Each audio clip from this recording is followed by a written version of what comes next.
안녕하세요.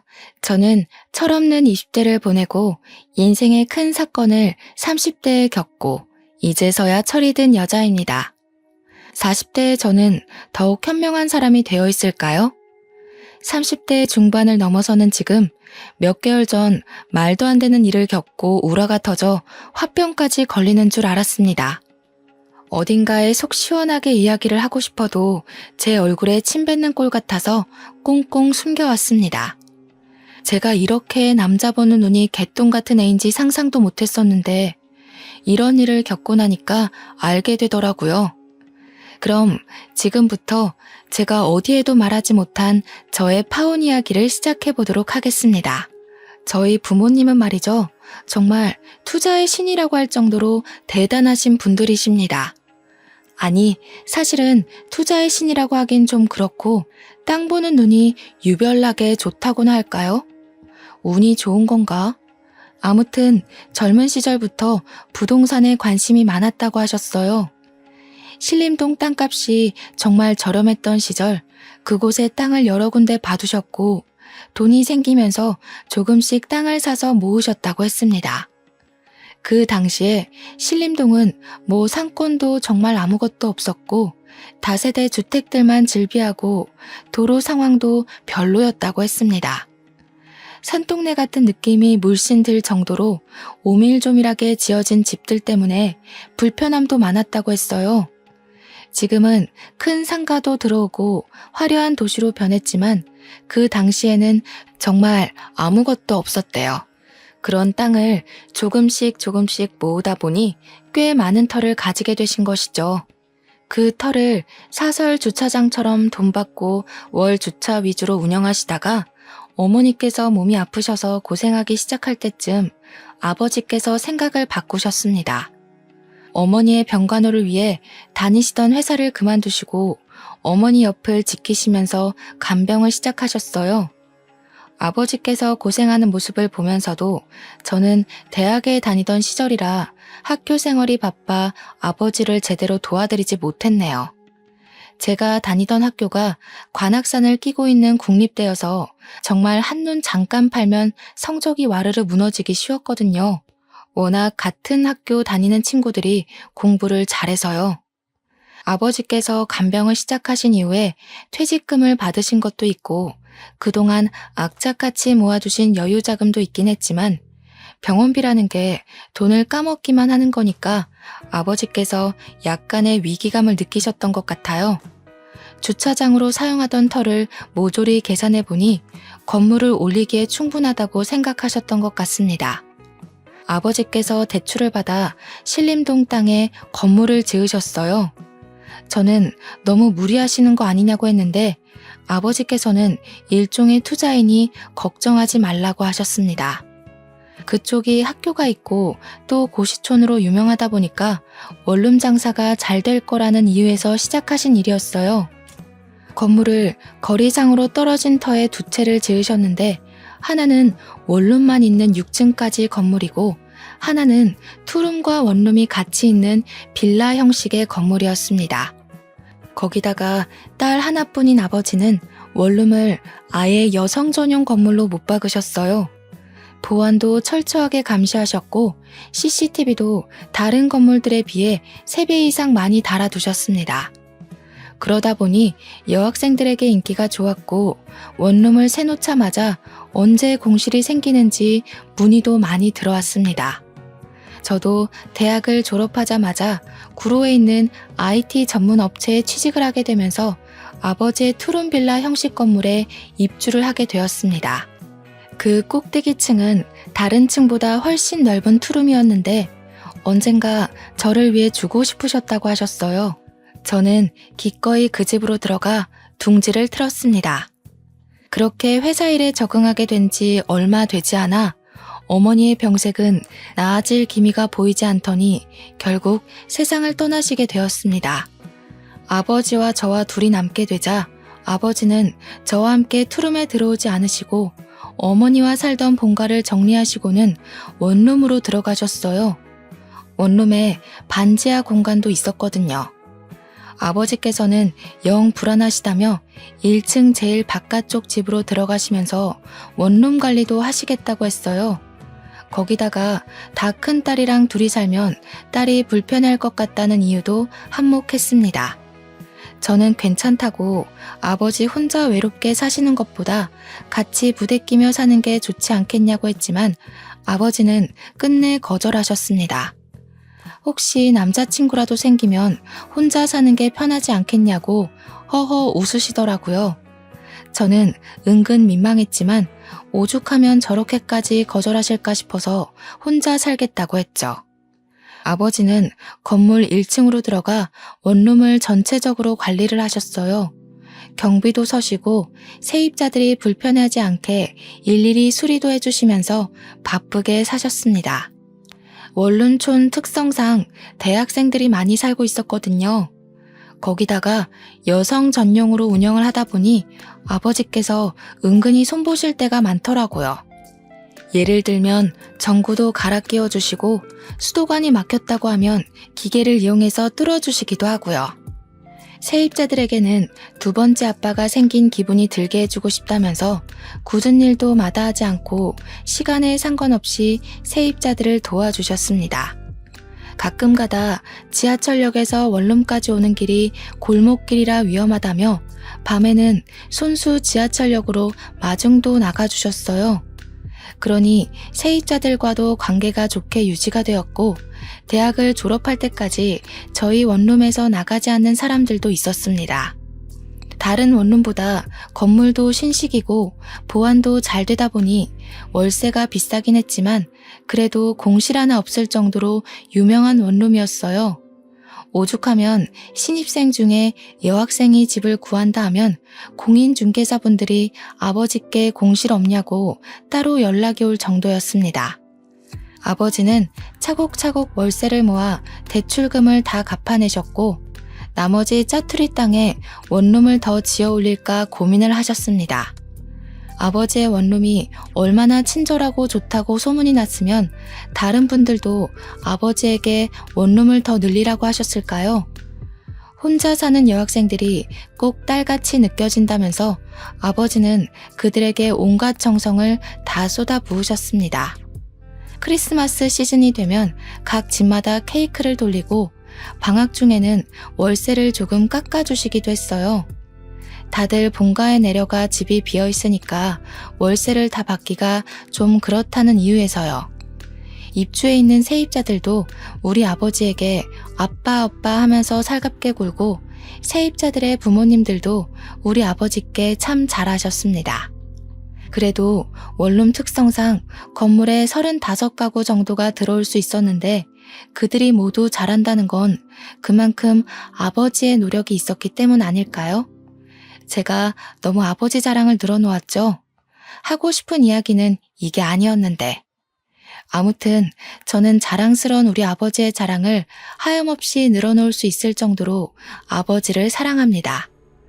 다른 집은 아버지와 딸 사이가 서먹하다고 했지만 병을 오래 앓으셨던 어머니 덕에 아버지와 저는 끈끈함이 남달랐어요.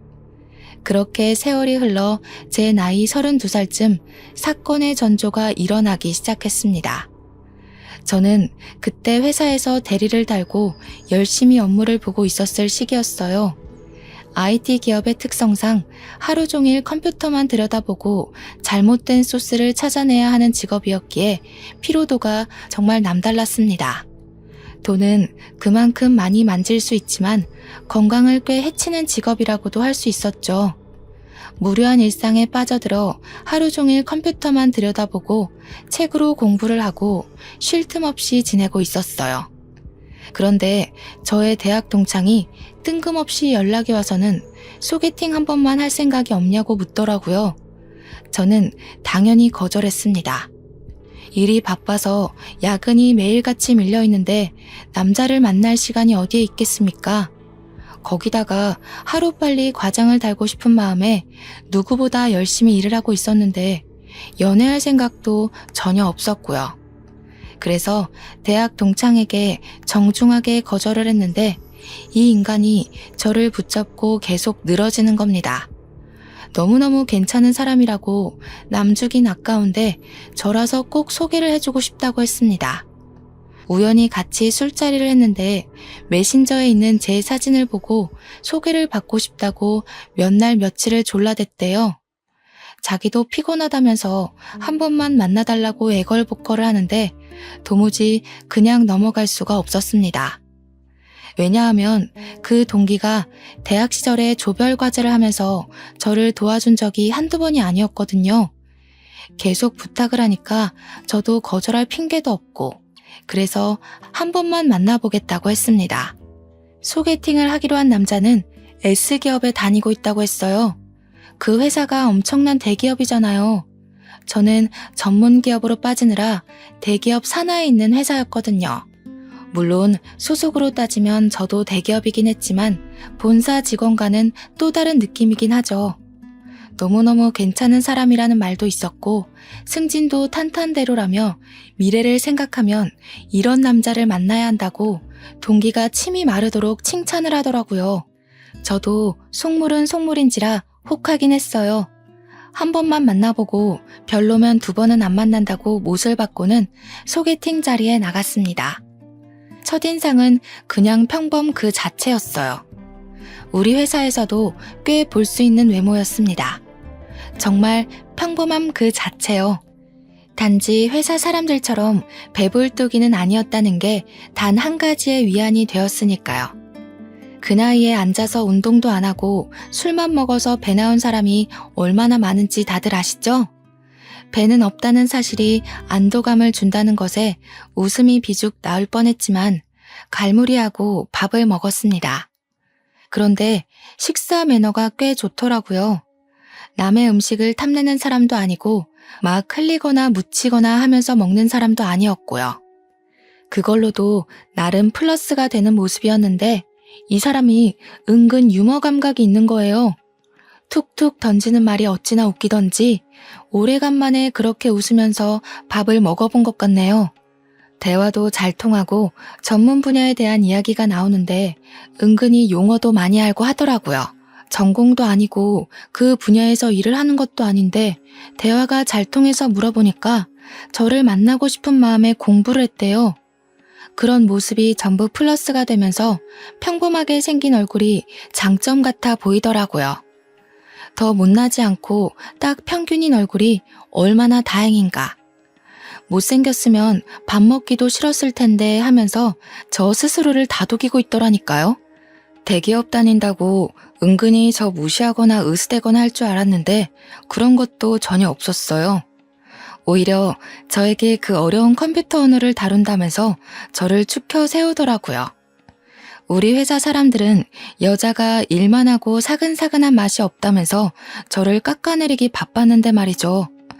제 전문 분야도 아닌 사람이 저를 위해 이 정도로 공부도 해오고 저를 올려치게 해주는 모습을 보여주는데 누가 호감 가지 않을 수 있겠어요?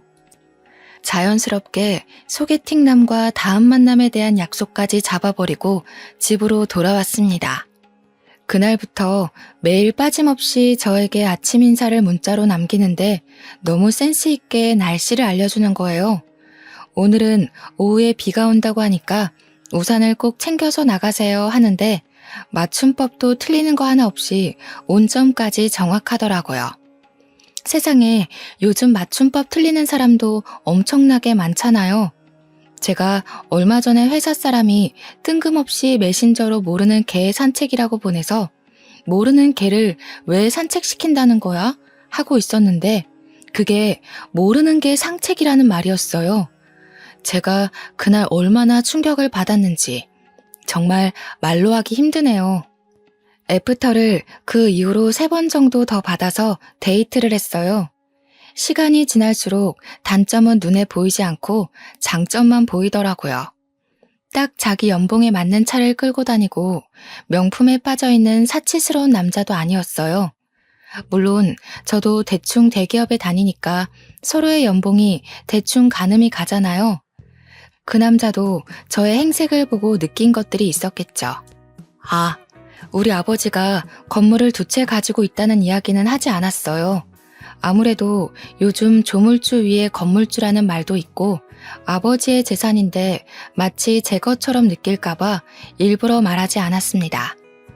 어머니께서 돌아가시고 받은 보험금에 원룸 월세 받은 걸로 대출금은 다 갚아서 온전한 아버지의 건물이긴 하지만 저희 아버지께서도 허튼데 돈 쓰시는 분은 아니시거든요. 항상 검소하게 돈을 모으면서 투자에만 화끈하셨던 분인지라 굳이 긁어부스름 만들 필요는 없다고 생각했어요. 보통 건물주라고 하면 외제차 끌고 명품 휘감고 다니는 사람으로 오해를 많이 하시니까요. 우리 아버지는 10년째 같은 구두를 신고 다니시고 밑창이 다 드러나도 수선을 맡기면서 오래오래 한 물건을 고집하시는 분이셨어요. 딴 마음 먹고 들이대는 건 제 쪽에서 거절이라 저는 꽁꽁 숨겼습니다. 그럼에도 불구하고 이 사람은 제 모습 그대로를 사랑해 주었어요. 저는 그걸 느꼈고 갑자기 타오른 사랑을 주체하지 못하고 저희는 뜨거운 연인이 되었습니다. 그때부터는 정말 다른 연인들처럼 주말에는 데이트하느라 바빴습니다. 나이 30 넘어서 국내 놀이동산에 가서 교복 입고 데이트를 했을 때 어찌나 서로의 모습을 보고 웃었는지요. 한 12년 만에 입어보는 교복이 그렇게도 어색하고 이상하더라고요. 예전에는 매일같이 입었던 교복인데 세월이 흐른 게 정통으로 느껴졌다고나 할까요? 그렇게 데이트를 하면서 서로 가족에 대한 이야기도 하고 저희 어머니께서 돌아가신 이야기도 털어놓았습니다. 남자친구는 저에게 여동생이 하나 있는데 아직 고등학교 3학년이라며 14살이나 차이 나는 동생이라고 이야기를 했어요. 중학교 1학년 때 갓난아기가 집에 딱 동생이라고 들어오는데 너무너무 이상했대요. 어머니의 배부른 모습을 다 봤는데도 믿기지가 않아서 처음에는 받아들이는 게 힘들었다고 이야기를 하더라고요. 그때 예뻐해주지 못했던 게 미안해서 지금은 둘도 없이 챙기는 사이라고 했습니다. 사진을 보니까 뽀샤시한 게 너무 귀엽고 예쁘게 생겼더라고요. 제가 남자친구한테 장난으로 외모는 동생이 다 빼앗아간 것 같다고 너무 예쁘다고 이야기를 했어요. 남자친구도 알고 있다면서 공부도 엄청 잘한다고 특강 들으러 강남에 있는 학원에 다니는데 누가 체갈까봐 무섭다고 했어요. 그러면서 저한테 관악산을 끼고 있는 국립대 출신 아니냐고 묻길래 그렇다고 하니 동생의 목표가 거기라고 했습니다. 저에게 후배가 될 수도 있다면서 나중에 공부하는 방법 좀 잘 알려달라고 조만간 한번 보자고 했어요. 공부에 손을 놓은 지가 벌써 10년 이상이 흘렀는데 뭘 가르쳐 줄 수 있겠어요. 하지만 여동생이랑 친해지고 싶은 마음이 들어서 알겠다고 했습니다. 남자친구는 여동생에게 딱 하나 단점이 있다고 했어요. 너무나도 막둥이로 사랑만 받고 자라서 성격이 좀 모났다고 했습니다. 대학교에 가면 별별 인간들 다 모여 있을 텐데 거기서도 삐딱하게 굴면 학교 생활이 힘들 것 같다고 고민이라고 했어요. 너무 오냐오냐 키운 탓에 더 아나무인의 자기밖에 모르는 애가 된 것 같다고요. 저한테 어떻게 하는지 좋을지 모르겠다고 고민을 토로하길래 저도 외동이라 잘 모르겠다고 했죠. 근데 저도 나름 오냐오냐 자란 아이인데 저는 그런 성격은 아니거든요. 속으로 네 동생이 원래 그런 성향의 아이는 아닐까?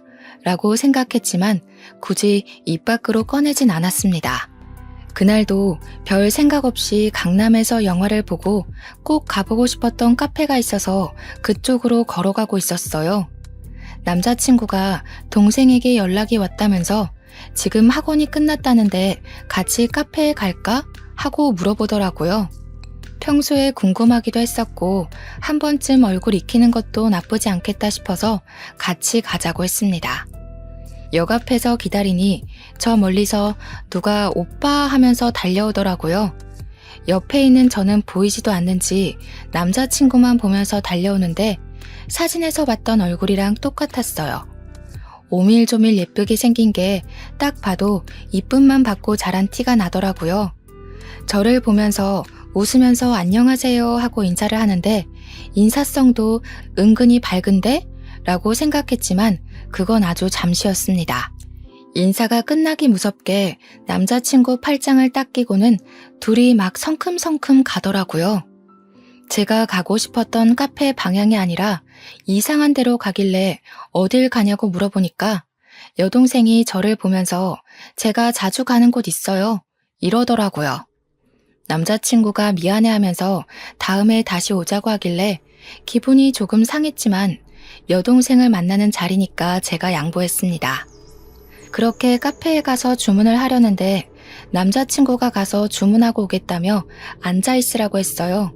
여동생이랑 마주보고 앉아서 약간 어색한 공기를 느끼고 있는데 저를 쓱 한번 보더니 언니는 계산 같은 거 전혀 안 하나 봐요? 이러는 거예요. 그래서 제가 그냥 웃으면서 그게 무슨 말이냐고 물어봤더니 아니, 보통 커피는 여자가 사는 거 아닌가? 이러는 거 아니겠습니까? 대꾸할 가치가 없다고 느껴져서 그냥 피식 웃고 말았습니다. 무슨 벌써부터 조그마한 게 시누이 노릇을 하려고 하는 건지 조금 우습더라고요. 게다가 제가 IT 계열 남자만 득식을 한 곳에서 어떻게 꾸역꾸역 살아남았는지 모르니까 저를 만만하게 본 거 아니겠어요? 제가 남초 회사에서 큰 목소리를 내기까지 얼마나 많은 인내심이 필요했는지 쌈딱같이 굴어야 했는지를 모르니까요. 남자친구가 커피를 가지고 돌아오고 나서는 여동생이 한참을 저를 빤히 쳐다보다가 입을 열더라고요. 다음에 만날 때는 선물 같은 거 준비해 오시는 거 알죠? 뭐 가지고 싶은 게 있어요? 수능 끝나면 안 그래도 선물 하나 해줄까 생각하고 있었어요. 어머, 언니 센스 있으시다. 그러면 저는 태블릿 PC나 노트북 가지고 싶어요. 이야기 들어보니까 대학 다닐 때 필수라고 하더라고요. 저는 깜짝 놀랐습니다. 뭐 끽해봐야 립스틱이나 파우더 같은 걸 생각했는데 거의 150만 원에 가까운 전자제품을 사달라고 하니까요. 게다가 그걸 왜 저한테 사달라고 하는지 그런 고가의 제품은 가족들에게 사달라고 하는 게 맞지 않나요? 저도 뭐 언젠간 가족이 될 수도 있지만 지금은 남남이거나 마찬가지인데요. 결혼식장 들어갈 때까지 사람 일은 모르는 거라고 하잖아요. 어이가 없어서 그냥 빤히 바라보고 있는데 남자친구가 이리저리 눈치를 보더라고요. 언니, 제가 우리 집 정말 막둥이라서 정말 예쁨 받으면서 자랐거든요. 제가 언니 싫다고 하면 우리 오빠랑 결혼 못할걸요? 그 이야기를 하자마자 남자친구가 여동생에게 조금 큰 소리를 냈어요. 왜 그런 말도 안 되는 소리를 하냐고 선 넘는 거라고 하면서요. 노트북은 자기가 사줄 테니까 저한테 그런 거 요구하지 말라고 딱 잘라서 이야기하니까 입을 삐죽 내밀더라고요. 신우될 사람한테 그런 거 하나 못 해줘? 이러면서 끝까지 물고 늘어지는데 제가 그냥 남자친구 손을 꼭 잡으면서 말렸습니다. 나중에 저한테 커피 주문하고 받아오는 사이에 다른 이야기 한 건 없냐고 이야기하길래 그냥 없다고 했어요. 맘 같아서는 네 오빠랑 결혼할지 안 할지도 모르잖아? 라고 하고 싶었지만 남자친구가 상처받을까봐 말을 못하겠더라고요. 별말 안 했다고 걱정할 만한 일은 없었다고 잘 마무리한 뒤에 집으로 돌아왔습니다. 맥주 한 캔을 마시면서 다시 곱씹어 생각해봐도 조그마한 게 아주 기어오르는 꼴이 짜증이 났어요. 다음에 만나게 되면 제대로 한 방 먹여줘야겠다 하는 생각만 했습니다. 그렇게 남자친구랑은 불같은 사랑을 이어가고 있을 무렵 날이 점점 추워지더니 뉴스에서 수능날 최강 한파가 몰아닥칠 예정이라고 하더라고요. 그제야 달력을 보니 11월 중순이었어요. 12년을 수능만 보고 달려왔었는데 회사에 취직하고 삶이 바빠 그 시절 기억은 몽땅 사라진 건지 수능날이 언제인지도 모르고 살고 있었더라고요. 남자친구의 여동생이 수능을 보겠구나 싶어서 남자친구를 통해 초콜릿이랑 엿이랑 마카롱 같은 간식을 들려보냈습니다. 아직 결혼 이야기도 없는 상태여서 그 정도가 저에게는 최선이라고 생각했기 때문이었어요. 잘 전해줬냐고 물어보니까 남자친구가 저에게 여동생이 너무 고맙다고 했다면서 저에게 직접 감사 인사를 하고 싶다고 했대요. 휴대폰 번호를 알려줘도 괜찮겠냐고 물어보길래 그냥 알겠다고 했습니다. 제가 거기서 싫은데? 라고 해봐야 저만 이상한 사람이 될 것 같았거든요. 한 30분 있다가 모르는 번호로 문자가 하나 딱 들어왔는데 내용이 아주 가관이었어요. 선물은 감사한데요. 저 이런 거 잘 안 먹어서요. 크리스마스 겸 대학 입학 선물로는 태블릿 PC로 부탁드릴게요.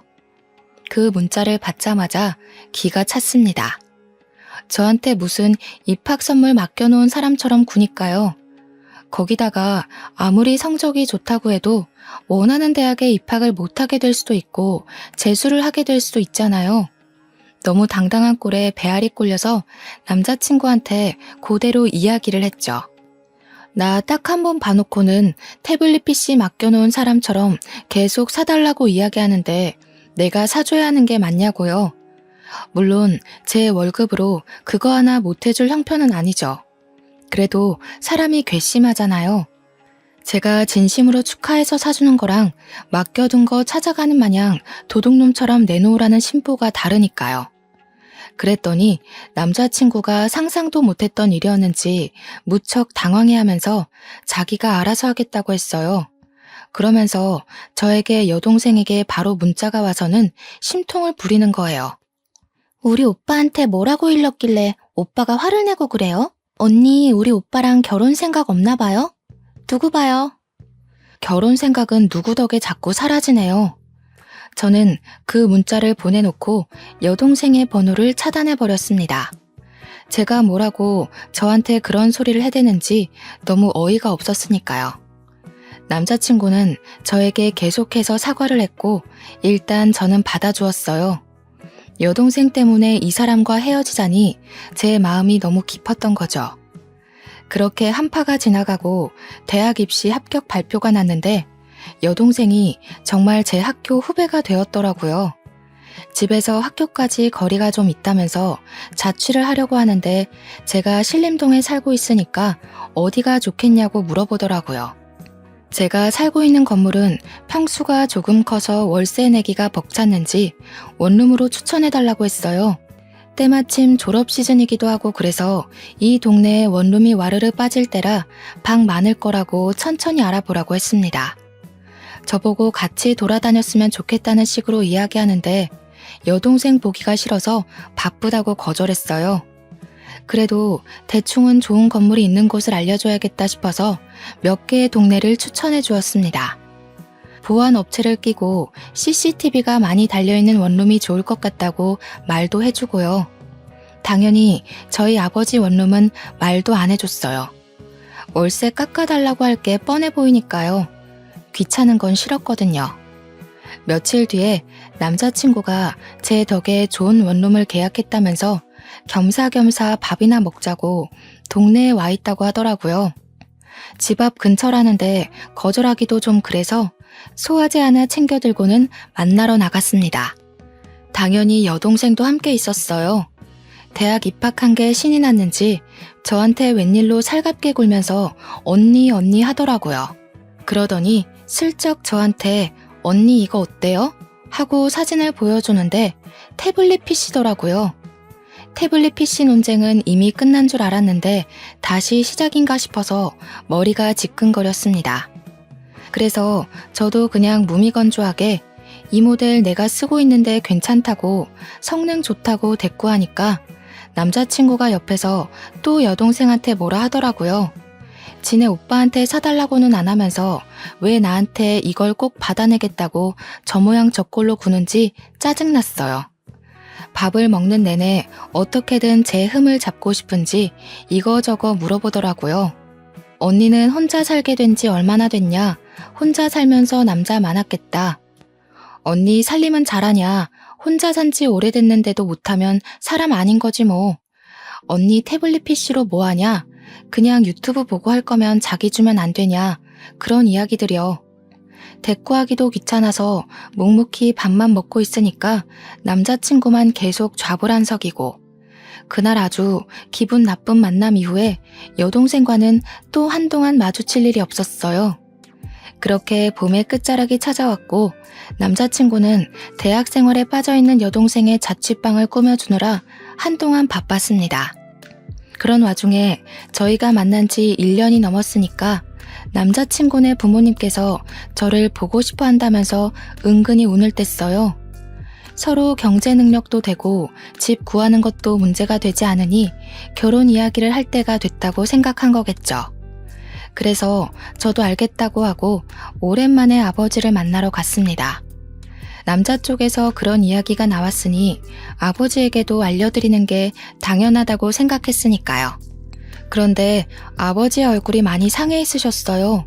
불과 2달 전에 만났을 때만 해도 이 정도는 아니었던 것 같은데 어디 아프신 곳이 있나 걱정이 되었죠. 그래서 무슨 일 있냐고 여쭈어 보니 요즘 힘들어 죽겠다고 하시는 거예요.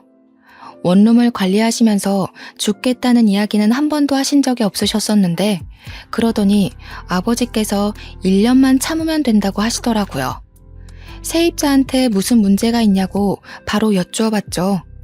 원룸 특성상 2년 계약은 잘 안 하고 보통 1년씩 계약을 많이 하거든요. 그러니까 이번에 새로운 세입자들이 입주를 많이 했는데 그중 한 집이 좀 말썽이라고 하시더라고요. 벽지도 멀쩡한데 곰팡이 냄새 나는 것 같다고 도배도 새로 싹 해달라고 하고 뭐가 마음에 안 들고 저게 불편하다 하고 귀찮게 군대요. 전구 갈아 끼우고 하수구 뚫어주고 하는 건 다른 집들도 다 해주는 일이니까 그냥 묵묵히 도와줬는데 벌레를 잡아달라고 부른대요.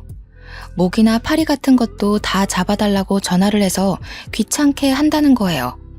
그래서 제가 미친 거 아니냐고 그런 걸 왜 해주냐고 전화를 받지 말라고 했죠. 그랬더니 아버지께서 딸이라고 생각하니까 무시를 할 수가 없다고 하시면서 저에게 왜 보자고 했냐고 물어보시는 거예요. 그제야 생각이 나서 남자친구네 부모님께서 저를 보고 싶어 하신다고 아빠한테도 소개해주고 싶다고 이야기를 했습니다. 자기가 미리 봐서 뭐 하겠냐고 결혼하기로 하고 나면 그때 보여주라 해서 알겠다고 했죠. 아빠랑 맛있는 밥까지 든든하게 먹고 그 주 주말에 남자친구네 부모님을 만나러 갔습니다. 그런데 그 자리에 꼴보기 싫은 여동생도 와 있더라고요. 인사부터 시작해서 이런저런 대화를 나누다가 대학 이야기 나왔어요. 예비 시부모님은 예비 신우의 대학에 자부심이 있어 보였고 저도 그 학교 출신이라고 하니 너무나도 좋아하셨습니다. 자취하는 동네도 비슷하던데 미리 친해지면 좋겠다. 참 야무지게 생겼다면서 저를 벌써부터 며느리 취급을 해주셨어요. 그런데 제 이야기 위주로 돌아가는 그 자리가 싫었던 건지 철없는 예비 신우가 분위기를 확 깨더군요. 근데 언니네 엄마는 왜 돌아가셨어요? 저한테는 아픈 이야기인데 저런 이야기를 아무렇지 않게 물어보는 게 솔직히 선 넘는 짓이라고 생각했어요. 그게 왜 궁금한데요? 아니 가족력이 있을 수도 있으니까요. 그런데 웃긴 게 예비 신우가 저런 이야기를 하는 동안 말리는 사람이 하나도 없었다는 겁니다. 그래서 저도 참지 않고 이야기를 했죠. 한 방 먹이고 싶다고 예전부터 생각해왔으니까요. 아가씨 들창코인 건 왜 그렇게 생겼어요? 가족력이에요? 이러면 기분 안 나빠요? 예비 신우의 얼굴이 예쁘게 생기긴 했는데 정면에서 봐도 콧구멍이 보일 정도로 살짝 들창코였거든요. 수능 끝나자마자 계속 코 수술하고 싶다고 노래를 불렀다는 걸 예비 신랑에게 들어서 알고 있었어요. 예비 시부의 반대로 코 수술을 못하고 있다고 들었는데 제가 딱 건드리니까 그 자리에서 갑자기 울고불고 난리가 난 거죠. 예비 신랑이 일어나자고 하길래 저는 아무렇지 않게 인사를 드리고 일어났습니다.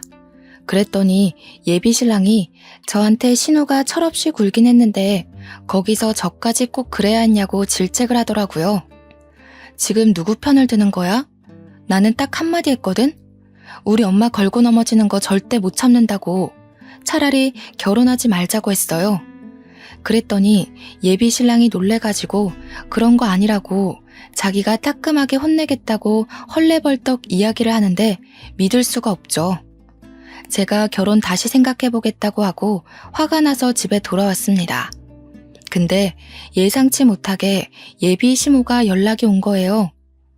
저랑 만나서 이야기 좀 하고 싶다고. 예비 신우를 너무 버릇없이 키워서 미안하다고 사과를 하셨어요.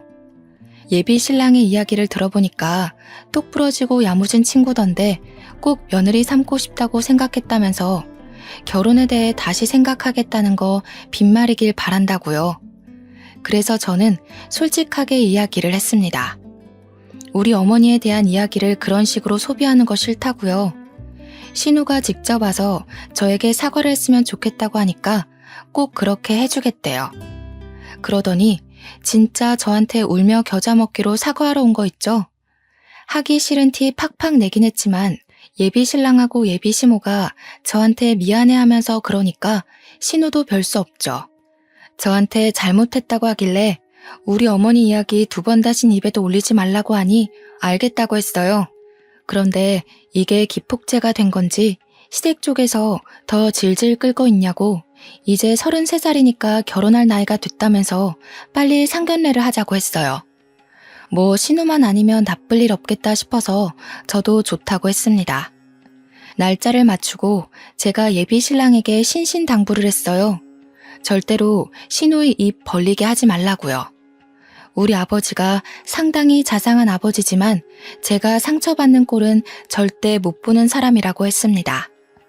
제가 결혼하지 말자고 한 것도 있고 강경하게 나오면 끝을 보는 성격인 걸 아는지라 예비 신랑도 알겠다고 했어요. 상견례 날짜가 다가오고 예비 신우가 사고만 치지 않으면 아무 일도 없을 거라 생각하고 아버지와 함께 자리에 나갔습니다. 이미 예비 시부모님과 예비 신우까지 전부 다 자리에 도착해 있더라고요. 그래서 안녕하세요 하고 공손하게 인사를 드리고 저희 아버지를 소개해 드렸습니다. 아버지도 처음 뵙겠습니다 하고 인사를 하는데 예비 신우의 얼굴을 보고 딱딱하게 얼굴이 굳어지시는 거예요. 저는 순간 아버지의 얼굴을 보고 무슨 일이 있는 건가 싶어서 깜짝 놀랐죠. 그런데 정말 하늘이 저를 살린 건지 아니면 나락으로 보낸 건지 신우가 픽 웃으면서 이야기를 하는 겁니다. 뭐야, 언니네 아버지가 경비 아저씨였어? 우리 아버지께서 원룸을 관리하고 계시니까 뭐 경비도 하고 수리도 하고 건물주이기도 하니까 틀린 말은 아니잖아요. 그래서 맞는다고 고개를 끄덕이면서 왜 그러시냐, 어떻게 아는 사이냐 하고 물어보았습니다. 근데 순간 시부의 얼굴이 약간 떨떠름하게 변하는 게 아니겠어요? 아무리 경비 인식이 좀 그렇다고 해도 그렇지 대놓고 표정이 바뀌니까 제 속이 확 상하더라고요. 그리고 요즘 경비들도 보안업체에서 전문적으로 채용해서 쓰기 때문에 예전만큼 대우를 험하게 받지도 않고요. 직업에 귀천이 없다지만 순간 너무 짜증이 났습니다. 불난 집에 부채질한다고 신우가 입을 여는데 상상을 초월하는 이야기를 뱉더라고요. 내가 지내는 원룸 경비 아저씨거든. 근데 아저씨, 왜 요즘 저 벌레 안 잡아주세요? 내가 아저씨 때문에 맨날 불안에 떨면서 자야겠어요?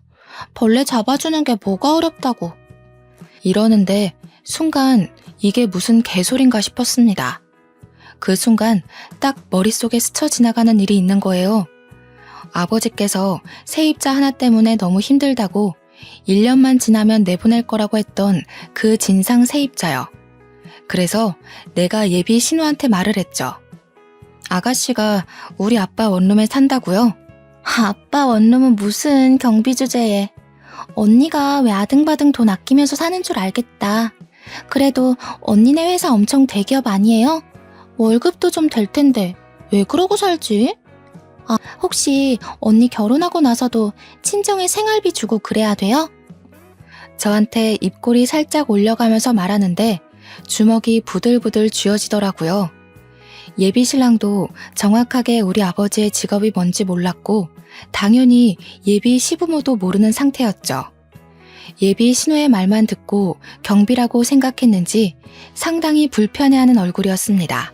우리 아버지도 화가 잔뜩 나신 것 같았지만 제가 결혼하겠다고 데려온 상대니까 이러지도 못하고 저러지도 못하고 화를 참으시면서 저를 쳐다보셨어요. 그런데 저는 그런 생각이 드는 거예요. 내가 왜 참아야 하지? 그럴 필요가 있나? 결혼 안 하면 되지. 야, 너 지금 뭐라고 그랬냐?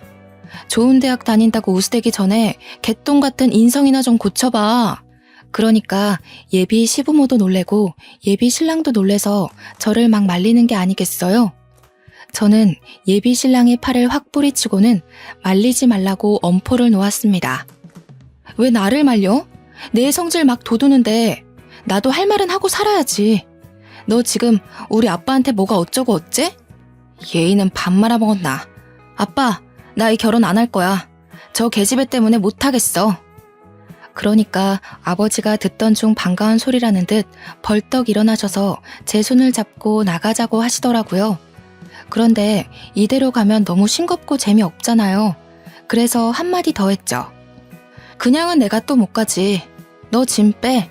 내가 보증금 바로 돌려줄 테니까 짐 빼. 언니가 뭔데 나보고 짐을 빼라 말아야. 언니가 무슨 건물주라도 돼?